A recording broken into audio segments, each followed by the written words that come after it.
Aku percaya pada saat ini, detik ini mesti ada lah kan di luar sana yang mungkin tengah berfikir, nak resign, nak letak jawatan, tak nak kerja dengan orang, nak kerja sendiri kan.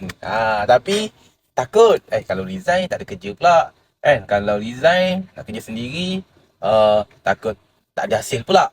Mesti ada yang macam tu sekarang, betul tak? Tapi tak apalah kan, aku share lah sedikit kata-kata motivasi. Bukan sekadar kata-kata motivasi yang direka. Ini adalah kata-kata yang betul, ada evidence, ada faktanya, ada orang kata testimoninya. Okey. Contoh dia macam Khairul Amil. Okey. Dia berhenti daripada jadi engineer dan meneruskan karier sebagai content creator kan, dan sekarang dah jadi businessman. Okey. Sebab apa? Sebab orang kata rezeki tu bukan berada di tangan orang. Rezeki tu bukan berada pada tangan manager kau. Kan? Rezeki tu bukan ada pada tangan syarikat-syarikat, bos-bos kau.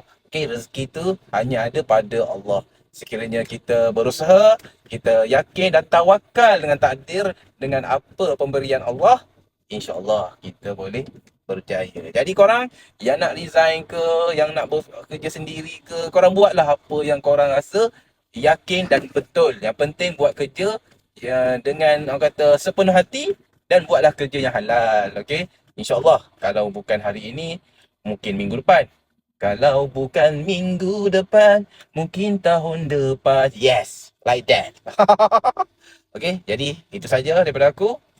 Jom sama-sama cari rezeki dengan apa jua cara sekalipun. Okey. Bye.